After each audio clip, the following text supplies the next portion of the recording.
live under the influence of the old covenant are living in shadow reality. It's not reality, it's just a shadow. They have shadow theology. For the law having a shadow of good things that were going to come, good things to come, and not the very image of those things, can never, with those sacrifices which they offered year by year continually, make the comers thereunto perfect. For then would they have not ceased to be offered, those sacrifices? They were perfected by them.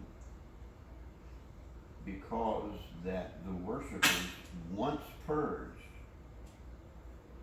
should have had no more conscience of sins.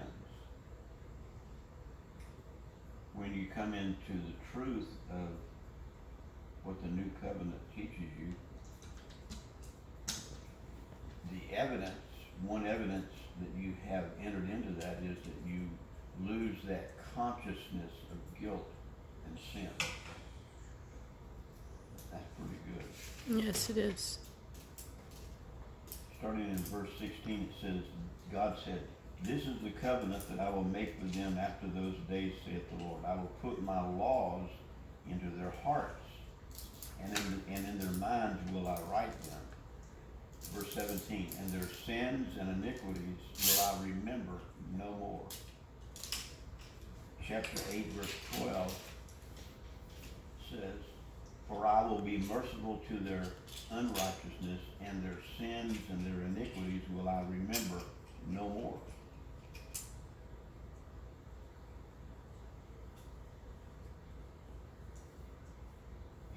He's not saying that they no longer have any imperfections in their life, but when you come into the blood covenant with God through Jesus, God doesn't account for your imperfections anymore, because he sees you as being in the Son, in Christ, and he's not consciously aware of your imperfections. He says, I'm not going to remember their sins and iniquities anymore. When you preach the gospel of the New Testament as it's really written in the New Testament, in the New Covenant, it's like, it blows people's mind. Like, is it really this good? Is this real? Yeah. But it is. Yeah, that's true.